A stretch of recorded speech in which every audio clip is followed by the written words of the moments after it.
আজকে অনেক দিন পরে একটা বোর্ডার করলাম, কোয়েল পাখির বোর্ডার করলাম। সেই সাথে আরেকটা পাখি আপনার মেশিনে রেখে দিলাম, যেটা কুয়া কাটাতে যাবে। এখানে রেখে দিলাম।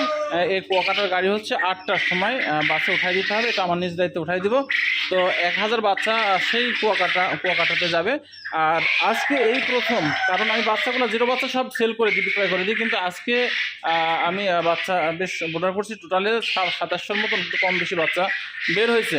এই বাচ্চাগুলো বোর্ডার করলাম। এখন যে মেডিসিনগুলো দেওয়া আছে এটা গ্লুকোজ দিয়েছি। এখন দিনের বেলায় একটার সময় বাচ্চাটা বের করছি, একটা সময় গ্লুকোজ দিয়ে রাখছি। পরবর্তীতে আমি এখন যেহেতু বাচ্চা বের হয়েছে, এখন আপনারা সবসময় প্রতিদিনের আপডেট জানতে পারবেন। আমি বাচ্চাকে কি হচ্ছে না হচ্ছে, ক্ষতি হলেও জানাবো, ভালো থাকলেও জানাবো, কোন মেডিসিন দিতেছি না দিতেছি সেটাও জানাবো।